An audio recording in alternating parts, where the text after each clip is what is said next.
जैसा कि हज़रत मुफ्ती आदिल साहब ने ज़िक्र किया था, मैं वहीं से बात को लेकर चलता हूँ। बुज़ुर्गों से ये बात सुनी हुई है और आप लोगों ने भी सुनी हुई होगी कि इबादत के रास्ते से जो नेकियां हम कमाते हैं, मामलात में और माशरत में गड़बड़ होने की वजह से वो नेकियां वहाँ से निकल जाती है, ख़त्म और ज़ाय हो जाती है। जैसा कि टंकी में ऊपर से आने के लिए हमने एक नल शुरू किया हुआ है जिससे पानी भर जाए, लेकिन 2-3 सुराख हैं, तो उन सुराख की वजह से वो सारा पानी निकल जाता है और हम समझ रहे हैं कि भाई टंकी भर रही है। यहाँ तक कि ज़िंदगी के आखिर में पहुँचे तो पता चला कि कुछ भी बचा ही नहीं है। तो इसलिए मामलात की इस्लाह ज़रूरी है। हम जो कुछ लेन देन करते हैं, जो कारोबार करते हैं, जो हमारे इनकम के सोर्सेस हैं, इनकी इस्लाह ज़रूरी है। जो गड़बड़े मार्केट में चलती है, ये नहीं कि भाई ये प्रॉफिटेबल बिज़नेस है, सही गलत नहीं देखा, बस जो आया वो शुरू कर दिया। सब कर रहे हैं, अपने नहीं करेंगे तो अपने पीछे रह जाएंगे। इस सोच के साथ हलाल हराम की फ़िक्र किए बग़ैर, उसका ख़याल किए बग़ैर हर तरह का कारोबार कर देना, ये मुसलमान की शान नहीं है, ईमान वाले की शान नहीं है। तो जो गड़बड़े मार्केट में चलती है, इसमें से बहुत सारी चीज़ें वो हैं जो सूदी चीज़ें कही जाती है, जिसको हम कह सकते हैं ब्याजू लेवड़ देवड़, इंटरेस्ट बेस्ड बिजनेस स्कीम्स इसको कह सकते हैं। कुछ चीज़ें तो सूद में वो हैं कि जो सबको पता है, जैसे बैंकिंग से जो ट्रांजैक्शन होते हैं और कुछ लोन वगैरह ली जाती है, होम लोन है और कार लोन है और इसी तरीके से बिज़नेस लोन है, सीसी करवाई जाती है बैंक से, एचपी करवाई जाती है, ये सब चीज़ें तो सबके सामने हैं। इसी तरह से इंश्योरेंस के कुछ सिस्टम है, वो भी सबके सामने है। लेकिन जो चीज़ें ऐसी है कि हम कर रहे हैं लेकिन हमें सूद है ये पता नहीं है, ऐसे कुछ चीज़ों की इंशाल्लाह मैं आपके सामने निशानदेही करूँगा। कुछ ही चीज़ें हो सकती है मुख्तसर वक्त में, सारी चीज़ें तो फिर भी नहीं हो सकती। पहले मैं आपको सूद के मुतालिक 1-2 बातें बतला देता हूँ। एक तो बहुत सारी हदीसें और आयतें हैं जो आप आमतौर से बयानों में, तालीम के हलक़ों में सुनते रहते हैं सूद के ताल्लुक़ से। हज़रत शेख अब्दुल हक मुहद्दिस दहलवी रहमतुल्लाहि अलैह, जो बहुत बड़े बुज़ुर्ग और आलिम गुज़रे हैं, इनकी एक बात है जो सूद के ताल्लुक़ से बड़ी ज़बरदस्त मैं आपके सामने रखूँगा। इन्होंने फरमाया है कि हर फ़ैल और हर काम इंसान की रूह पर उसकी एक तासीर होती है। जो काम हम कर रहे हैं उसका एक असर हमारी रूह पर जाता है, और जो काम आदमी एक मरतबा करता है उसका असर होता है, और एक कुछ काम ऐसे होते हैं कि जो रोज़ाना करता है, बार बार करता है, हमेशा करता है, तो उसकी वजह से उसका जो असर है वो इंसान की रूह पर रंग की तरह से जम जाता है। जैसे दीवार पर हमने कलर किया हुआ होता है ना, जो जम गया है, अब वो जब तक नहीं निकलेगा तब तक दीवार उसी कलर की रहती है। तो ऐसे फरमाया हज़रत ने कि तजर्बे से ये बात साबित हो चुकी है कि सूद खोरी से और सूदी मामलात से दिल पर सख्ती, रुपये की मोहब्बत और बुज़दिली इस तरह छा जाती है कि खुदा की पनाह, बुज़दिली आ जाती है, माल की मोहब्बत आ जाती है, और इसी तरीके से ये सख्ती आ जाती है दिल पर। सूदी मामलात और इंटरेस्ट बेस्ड जो ट्रांजैक्शन है इसको करने की वजह से, तो इसलिए अपने आप को बचाना बहुत ज़रूरी है। हदीस पाक में आता है कि इसके दुनियावी भी नुकसान है।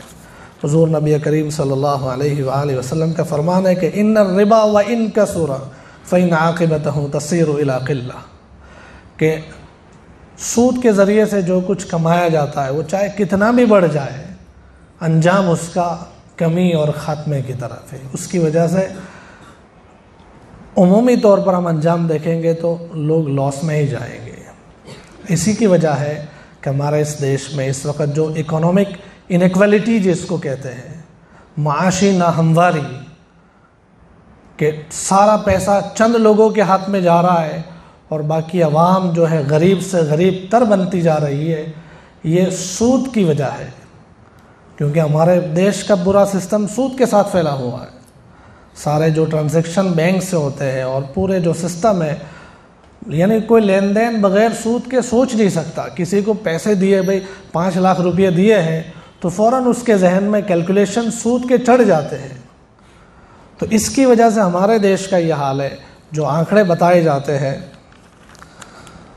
मुल्क की 73% वेल्थ, अमलाक, प्रॉपर्टीज़, माल, ये सिर्फ 1% लोगों के पास है।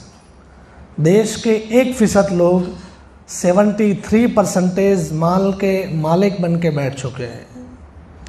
और देश की 50% से ज़्यादा आबादी, 50%, 135 करोड़ लोगों का देश कहते हैं नहीं है, तो 50% से ज़्यादा आबादी इस देश की सिर्फ पूरे देश की 2% माल पर काबिज है। बस 50% लोगों के हाथ में 2% माल आ रहा है, और 1% लोग ऐसे हैं कि 73% के मालिक बन के बैठे।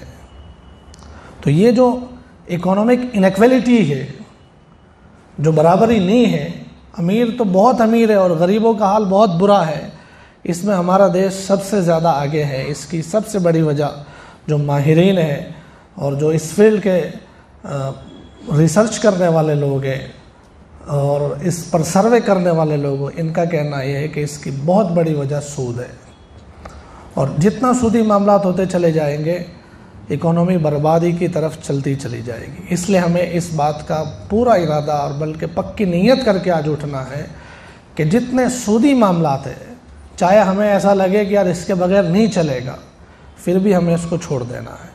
अरे करते हो ऐसे इरादे? तो मैं कुछ चीज़ें बतलाता हूँ जो इसको आम लोग सूद नहीं समझते और वो हकीकत में सूद है। ऐसी चीज़ों में पहली चीज़ मैं मिसाल के तौर पर समझाऊंगा ताकि आसानी के साथ सबको समझ में आ जाए। जैसा कि मुझे पैसों की ज़रूरत है, कारोबार में लगाने के लिए 4-5 लाख रुपए अभी ज़रूरत है। कुछ माल अच्छा मिल रहा है और उसमें पैसे हो तो कैश में लेने की वजह से फ़ायदे में मिल रहा है, लेकिन मेरे पास कैश नहीं है। कैश किसी जगह से बग़ैर सूद पे मिलता भी नहीं है, कोई बग़ैर सूद पे देने तैयार नहीं है, और सूद मुझे लेना नहीं है, बैंक से लोन लेनी नहीं है। तो इसके लिए लोग क्या करते हैं कि इसके लिए, जैसे मैंने मुफ्ती साहब से कहा कि मुझे पैसे चाहिए, तो ऐसा करो, ये आप मेरा मकान है, मेरा मकान तुम रख लो और 5 लाख रुपए मुझे दे दो। ये सेफ्टी सिक्योरिटी के लिए कि जब मैं पैसे नहीं दूंगा तो मेरा मकान तुम्हारे हाथ में है, इसको बेचकर तुम अपने पैसे वसूल कर लेना। तो कभी सामने वाला देने तैयार हो जाता है कि ठीक है चलो भाई। तो 5 लाख रुपए मैंने इनसे लिए, मेरा मकान इनके पास रखा, मेरी कार इनके पास रखी, या और भी कोई चीज़ मैंने गिरवे इनके पास रख ली। तो अब ये साहब जिनके पास मैंने अपनी चीज़ गिरवे रखवाई है, वो इससे फ़ायदा उठाते। कार दिए तो कार लेकर घूम रहे हैं, मकान गिरवे रखवाया है तो उसमें रह रहे, या इसका किराया वो खुद खा रहे। दुकान रेंट मेरी गिरवे रखी हुई है तो उसका जो रेंट आता है वो ले लेते हैं कि भाई जब तक तुम 5 लाख नहीं दोगे तब तक तो ये दुकान मेरे कब्ज़े में है, उसका जो रेंट आएगा मैं ले लूँगा, उसको इस्तेमाल मैं करूँगा। तो अब ये जो रेंट खा रहे हैं, ये मेरी कार लेकर घूम रहे हैं, ये सूद है। ये जो रेंट खा रहा है ये सूद है, क्योंकि ये इस्लाम का उसूल है, कुल्लु कर्ज़िन जर्र नफ़अन फ़हुव रिबन, कि कर्ज़ पर जो भी फ़ायदा तुम उठाओ, किसी को कर्ज़ दिया है और उस पर जो फ़ायदा उठाओ वो सूद है। अब उन्होंने मुझे 5 लाख रुपया कर्ज़ के तौर पर दिए, इसका फ़ायदा उठा रहे हैं। अब ये चीज़ मार्केट में बहुत चल रही है, इसको लोग सूद नहीं समझ रहे हैं। पैसों की ज़रूरत है, यार ऐसा करो कि मुझे पैसे दे दो और अभी कोई और चीज़ तो नहीं है, ऐसा कर लो, ये मेरा मकान रख लो, इसकी फ़ाइल तुम्हारे पास रखो, जब तक पैसे नहीं मिलेंगे तब तक तुम इसका रेंट अपने तौर पर इस्तेमाल करते रहना, जब मैं 5 लाख दे दूंगा तब तुम मकान मुझे वापस कर देना। ये सूद है। सॉल्यूशन की भी बात की है मुफ्ती साहब ने, तो कुछ सॉल्यूशन हो सकेंगे तो मैं बतला दूंगा, वरना तो उसकी लंबी महफिल हो जाएगी। इस चीज़ का सॉल्यूशन क्या है, क्योंकि ये बहुत सारे लोगों का मसला है। लोग चाहते हैं कि यार बग़ैर सूद के काम करें, बग़ैर सूद पे कोई पैसा देने तैयार नहीं है, और इस तरीके से कोई चीज़ गिरवे रख कर देते हैं तो सामने वाला गिरवे रखी हुई चीज़ को इस्तेमाल नहीं कर सकता, वो सूद हो जाती है। तो इसका सॉल्यूशन क्या है? इसका सॉल्यूशन उलमाए किराम ने बयान किया है, जो मैं आपके सामने बयान करूँगा। इसका सॉल्यूशन है उलमाए किराम की ज़बान में बै बिल वफ़ा, बै बिल वफ़ा, कि सूद से बचने के लिए, जबकि और किसी जगह से बग़ैर सूदी पैसे नहीं मिल रहे हैं, वगर व्याजनी लोन नहीं મળતી આપણી ભાષામાં, અને પૈસાની જરૂરત છે, तो હવે શું કરવું? तो उस वक़्त बे बिल वफ़ा का सहारा लिया जा सकता है। बे बिल वफ़ा का मतलब ये है कि मुझे 5 लाख रुपए की ज़रूरत है और मैं इनको जैसे मकान गिरवे के तौर पर देता था, उसके बजाय मैं बेच दूंगा इनको मकान। मेरा मकान ले लो 5 लाख रुपए का, 5 लाख रुपए मुझे दे दो। अब आप कहोगे मौलवी साहब मकान 50 लाख रुपयाનું છે, 5 लाख रुपया में कहीं आप ही देवातू हसे। तो उसके लिए एक तरतीब बे बिल वफ़ा जो है ना, वो आगे मैं बतला रहा हूँ कि उसकी तरतीब ये बतलाई उलमा ने कि मैं इनसे जो मकान बेच रहा हूँ, 5 लाख अभी मुझे चाहिए कारोबार में लगाने के लिए, तो मेरा मकसद कोई मकान बेचना नहीं है और ना अभी मैं मकान बेचकर पैसे कैश कराना चाहता हूँ, लेकिन मुझे अभी पैसों की ज़रूरत है। तो उसके लिए तरतीब ये है कि मकान अभी बेच रहा हूँ मैं 5 लाख रुपए का, तुम रख लो और पैसे मुझे दे दो। ये डील हो गई। उसके कुछ टाइम के बाद, 1 दिन के बाद, 2 दिन के बाद, 3 दिन के बाद फिर से हम लोग आपस में बैठकर डील नहीं करेंगे, एक वादा करेंगे कि भाई अब मेरे पास जब भी 5 लाख रुपए का इंतज़ाम हो जाएगा तो मैं तुम्हारे पास से मकान वापस ख़रीद लूँगा, ये वादा करता हूँ। उन्होंने कहा कि ठीक है, मैं वादा करता हूँ, तुम्हें वो मकान बेच दूँगा, बस। तो इसको कहते हैं बे बिल वफ़ा। इसका फ़ायदा क्या होगा कि मुझे ज़रूरत है 5 लाख रुपए की अभी कारोबार में लगाने के लिए, वो मुझे मिल गए और इनको जो मकान मिल रहा है तो मकान वो अब इस्तेमाल कर सकते हैं, अब उसका रेंट वो खुद खा सकते हैं, उसकी वजह से वो उस मकान को इस्तेमाल कर सकते हैं। अब वो सूद नहीं होगा, यानी ये सूद से बच गए, मैं बग़ैर सूद के मुझे कर्ज़ा मिल गया।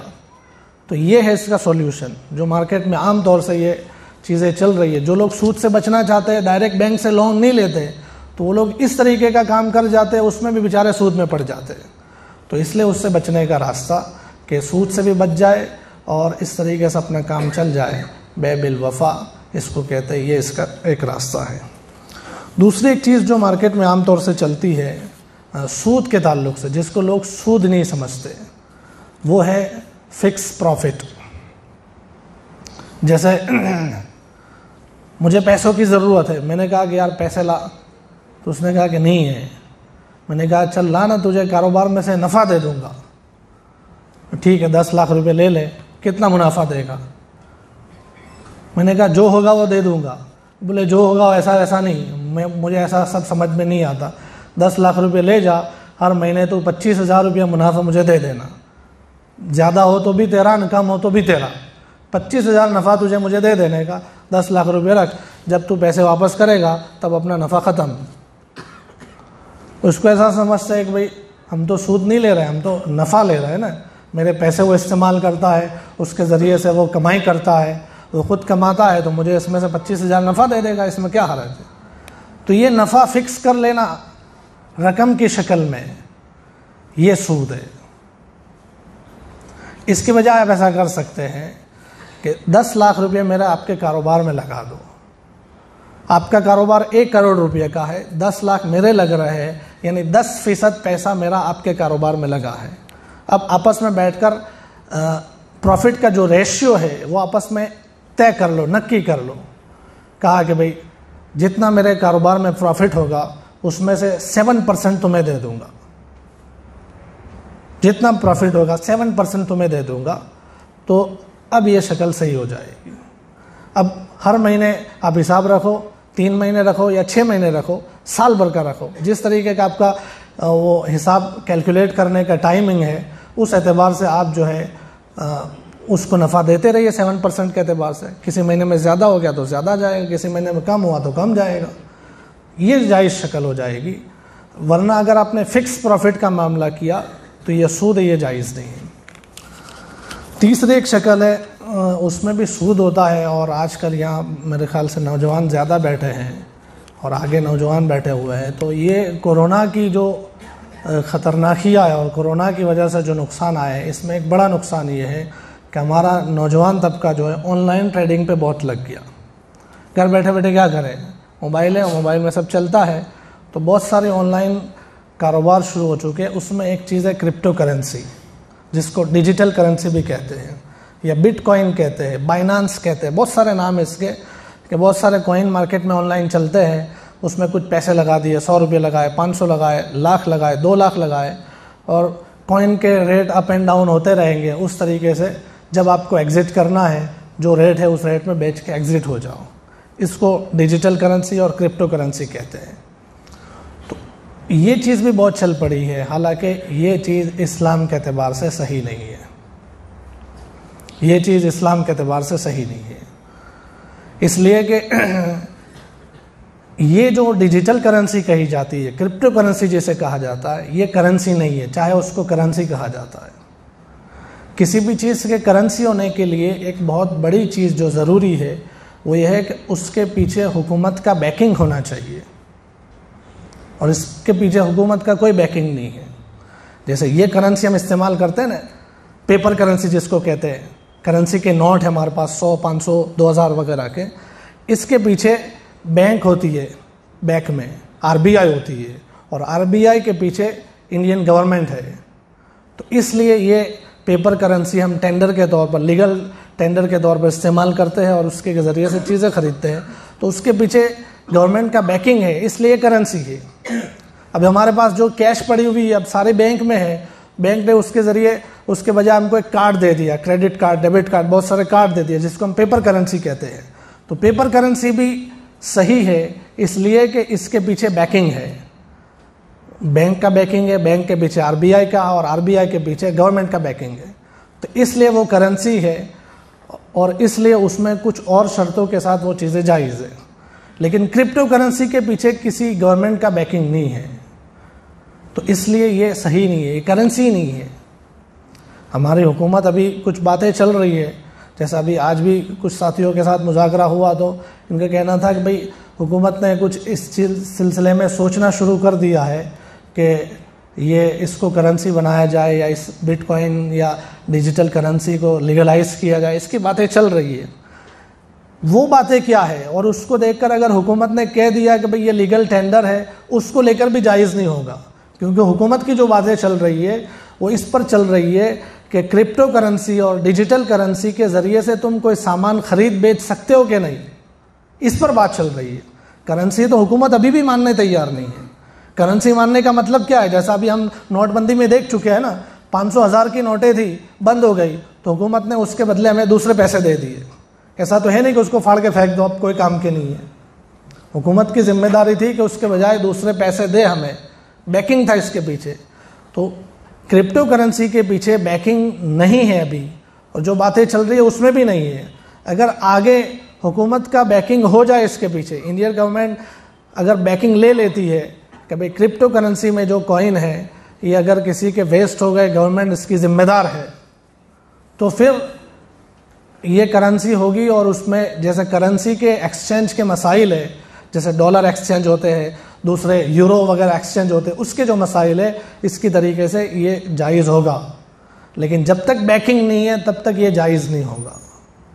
अभी किसी जगह पर भी बैकिंग नहीं है, जैसे बहुत सारे लोग कहते हैं कि कुछ और मुल्कों में बैकिंग है और वहाँ जाकर आप कर सकते हैं, तो किसी जगह पर भी अभी गवर्नमेंट का बैकिंग नहीं है। हाँ, गवर्नमेंट ने उसे लीगल टेंडर माना है कुछ मुल्कों में कि उसके ज़रिए से तुम एक्सचेंज कर सकते हो, लेन देन कर सकते हो, लेकिन ये अगर तुम्हारा वेस्ट हो गया, ये बर्बाद हो गया, तो उसकी ज़िम्मेदार हुकूमत है, ऐसा किसी जगह पर भी नहीं है।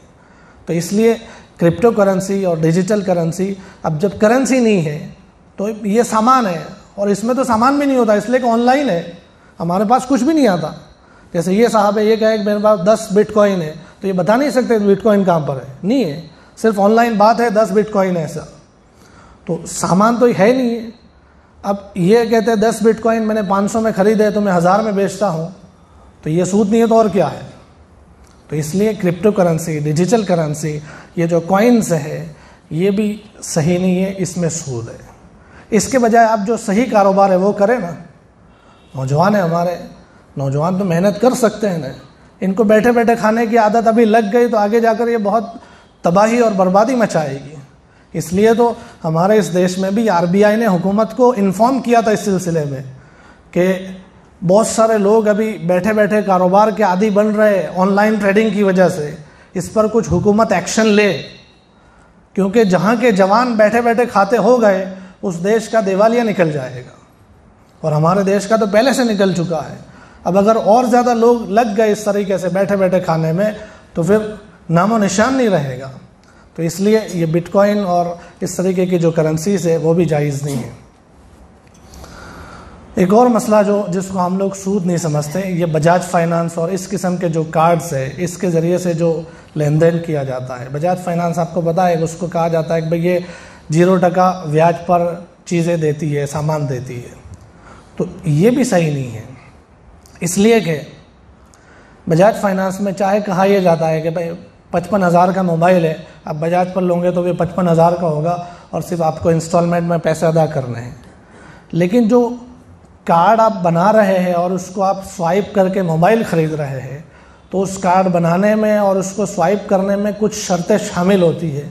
इन शर्तों में एक शर्त ये शामिल होती है कि आप कोई इंस्टॉलमेंट मिस कर गए तो आप पर इतनी पेनल्टी लगेगी। पेनल्टी की शर्त पहले से शामिल होती है, और जिस कारोबार में ऐसी सूदी शर्त शामिल हो पहले से, जिसको उलमा जानते हैं सुल्ब अक़दम है, तो वो जायज़ नहीं होता। तो इसलिए बजाज फाइनेंस या इस किस्म के और भी बैंकों ने 0% फाइनेंस पर ये स्कीम बनाई है।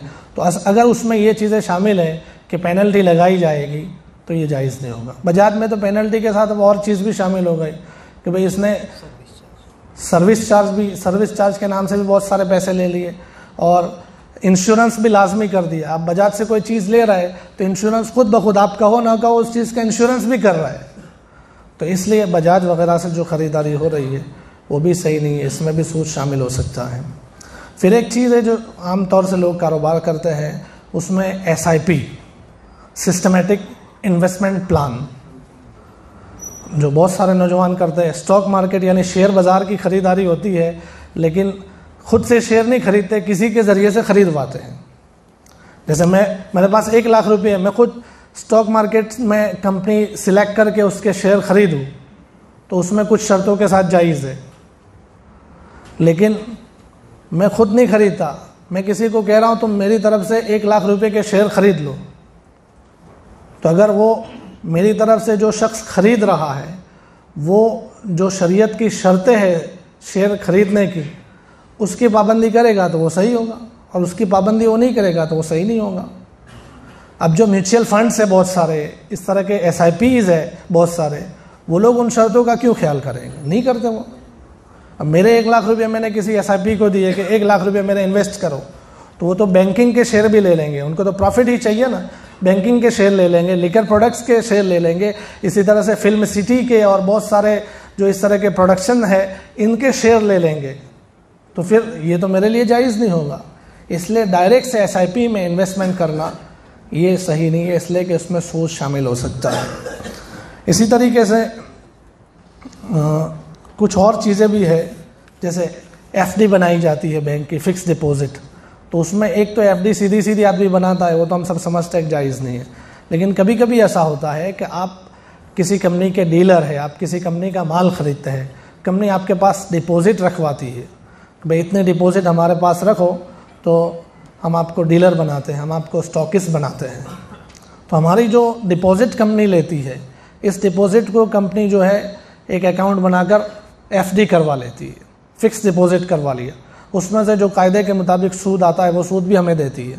कभी वो सूद कैश की शक्ल में देती है, जिस कंपनी के हम डीलर है वो हमें कैश की शक्ल में वो सूद दे देती है, और कभी उस सूद के बजाय हमें उतना माल कम करके देती है, यानी माल का इतना भाव कम करके देती है। तो उसमें भी जाने अनजाने में आदमी सूद में पड़ जाता है।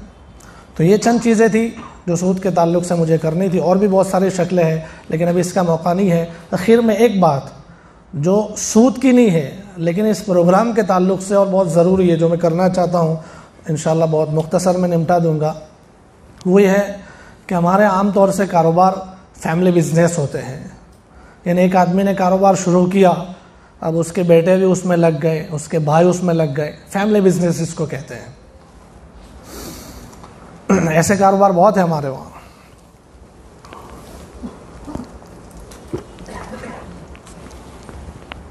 उसमें होता क्या है, जैसे एक आदमी है, क्या नाम है साहब आपका?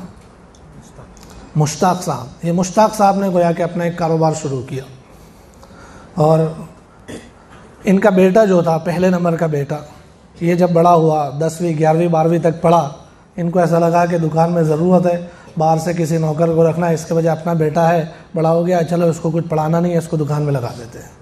इसको कह दिया, बेटा आप लोग भणवानू बंद, कल से दुकान पर आई जाजो। बेटा भी अब्बा की बात मान के चला गया। अब्बा ऐसा समझते हैं कि भाई अपना घरनो જ છોકરો છે ને, दुकानમાંથી कमाશે ने घરમાં खासे वापरશે। कुछ भी तय नहीं किया, न इस बच्चे की सैलरी तय की, न प्रॉफिट में इसका हिस्सा तय किया, न ऐसा कहा कि तुम सिर्फ मेरी मदद के लिए आओ, ऐसा कुछ भी नहीं कहा, बच्चे को रख लिया।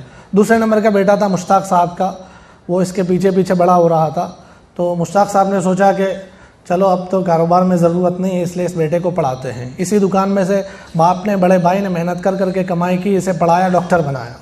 डॉक्टर बनाने के बाद उसको क्लिनिक भी करवा दिया, सब दुकान में से पैसा गया। तीसरे नंबर का बेटा जो बड़ा हो रहा था, उसके बारे में भी मुश्ताक भाई ने सोचा कि यार अब मेरी भी कुछ उम्र होती चली जा रही है, मुझे भी कुछ समाजी जिम्मेदारियां है और दुकान में ज़रूरत है एक के बजाय दो अच्छे, ताकि दूसरे तकाजे भी पूरे हो, तो इसलिए तीसरे नंबर के बेटे को दुकान में ज्वाइन कर दिया। चौथे नंबर का बेटा था मुश्ताक साहब का, उनका साथ ऐसा हुआ कि भाई अब न ये पढ़ेगा डॉक्टर बनेगा, न दुकान में ज़रूरत है, कुछ पैसे इसमें से निकाल कर एक कारोबार करवा के मुश्ताक साहब ने उस बेटे को लगा दिया। सब बेटे ऐसा समझते कि भाई बधु मज्यारू है, सब मिला जुला है, इसलिए सब खा रहे पी रहे, अपने खर्चे पूरे कर रहे, शादियाँ हो रही है। और जब वक्त आया तो मुश्ताक साहब अल्लाह को प्यारे हो गए। अब क्या हुआ, अब बेटों के दरमियान जो झगड़े शुरू होते हैं, इस झगड़ों की वजह से ये चार भाई जो भाई भाई की तरह से रहते थे, ये झगड़े घर को तबाह कर देते। बड़ा भाई कहता है कि बद्दू मारू है, आ दुकान में हूँ आटला वर्षથી મહેનત કરીને આ ભાઈને ડૉક્ટર બનાવ્યો, એ ડૉક્ટર જે કંઈ કમાયો અને એમાં એને પોતાની અલગ અલગ પ્રોપર્ટી બનાવી, એ બધીમાં બી મારો ભાગ। और डॉक्टर कहता है कि હું મારી સ્કિલથી ભણેલો છું, એમાં જે કંઈ હું કમાયો છું એ તો મારું જ છે, દુકાન અબ્બાની છે એટલે એમાં મારો ભાગ। और तीसरे नंबर का बेटा कहता है कि मैं भी भाई के साथ हूँ, कुछ तो मुझे तो मिलना चाहिए। और चौथे नंबर का कहता આપણે તો પહેલા દિવસથી અલગ હતા, એટલે આપણી દુકાન, આપણે બનાવેલું મકાન, આપણે જે કંઈ પ્લોટ લીધા છે આપણા, બાકી અબ્બાની દુકાનમાં અબ્બાના ઘરમાં આપણો ભાગ ખરી। यही हो रहा है ना।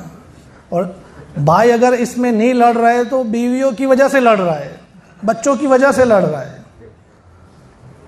इसकी गलती कहाँ हुई? ये भाई को लड़ता हुआ किसने छोड़ा? अब्बा ने मेहनत के साथ जो कारोबार शुरू किया था वो भी ब्रेक हो जाता है।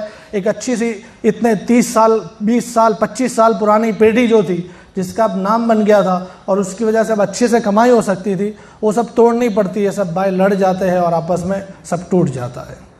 तो इसलिए ज़रूरी है इस चीज़ में जाग्यातार्थी सवार अब तक नहीं किया तो अब करें कि आप अपने बच्चों को अपने कारोबार में शामिल करते हैं, या बच्चों को कोई इन्वेस्ट आप देते हैं, कुछ पैसे देते हैं कारोबार करने के लिए, तो उसमें चौखवट करें, साफ साफ बात करना ज़रूरी है। जैसा कि मुफ्ती साहब ने भी उसकी तरफ कुछ आपको इशारे किए थे। आप अपने बेटे को अपने कारोबार में शामिल कर रहे हैं तो उसी दिन तय हो जाना चाहिए कि बेटा तू કાલથી દુકાન પર આવી જા, તારો મહિનાનો 10,000 પગાર રહેશે, એ તારો, એમાંથી તું વાપરે, ભેગા કરીને કંઈ ખરીદે, બધું તારું। तब मसले ख़त्म। या फिर आप पगार नक्की नहीं कर सकते तो प्रॉफिट में हिस्सा तय कर दे कि बेटा કાલથી તું મારા સાથે દુકાનમાં કામ કરે તો વાંધો નહીં, તું ઘરમાં રહે, ખાય પીએ, બીજું બધું કરે, પણ તને નફામાંથી 15% अलगથી મળશે જે તારા પ્રાઇવેટ રહેશે। उसके ज़रिए से अब तू जो भी जमा करे कमाए वो सब तेरा अकेले का। साफ बात कर दे। उस वक़्त बाप शर्माता है, घर के लोग शर्माते, छोकरो घरनो છે ને એમાં શું ચોખવટ કરવાની, ઘરમાં જ ખાય છે ને મોટો થાય છે, फिर आगे चलकर ये झगड़े का सबब बनता है। दूसरे बेटे को आप पैसे दे रहे हैं डॉक्टर बनाने के लिए तो साफ बोल दे कि डॉक्टर तू मारा तरफથી બનીશ, એનો મને કોઈ ચાર્જ નથી લેવો, या डॉक्टर બનવામાં તને જે કંઈ ભણાવવામાં પૈસા લાગી રહેલા છે 25-50 લાખ રૂપિયા તને દુકાનમાંથી પેઢીમાંથી યા ગમે તેમ કરીને અમે આપીશું, પણ પહેલાં 50 લાખ રૂપિયા અમે વસૂલ કરશું, એના પછીનું બધું તારું। ऐसी चौखवट कर ले, इसमें क्या है। जैसे बुजुर्गों का एक कौल सुना है ना, ताशरू कल इखवान व तामलू कल अजानिब, कि रहो भाइयों की तरह से लेकिन मामला अजनबियों की तरह से करो। तो इसलिए इस मामले में चौखवट करना ज़रूरी है। हम लोग दारुल इफ्ता में बैठते हैं, हमारे पास जो मसाइल आते हैं, ख़ास करके मौलाना मीरास के जो मसाइल आते हैं, इसमें इस सिलसिले में बहुत झगड़े पाए जाते हैं, और फिर ये अंडरस्टैंडिंग से और समाधान से भी सॉल्व नहीं होते, वो लड़ाई बाकी रहती है। तो इसलिए ये चीज़ सूद की नहीं थी, लेकिन पार्टनरशिप का जो उन्वान है और कमाई का उन्वान है, इसके ताल्लुक़ से थी। तो मैंने इस सिलसिले में कुछ आपको वजाहत कर दी कि आप बेटे को कारोबार में ज्वाइन करते हैं तो चौखवट करें, या तो ये पगार पर रहेगा या तो प्रॉफिट में उसका शेयरिंग रहेगा, दो में से कोई एक चीज़ तय कर दे ताकि आगे चलकर झगड़े ना हो। ये चंद बातें थी, आपके सामने रख दी। अगर किसी को बुरा लगा हो या कोई बात गलत हो गई हो तो मैं माफ़ी चाहता हूँ, और जो सही बातें अल्लाह ताला ने कहलवाई है, खैर की बातें कहलवाई है, अल्लाह ताला इस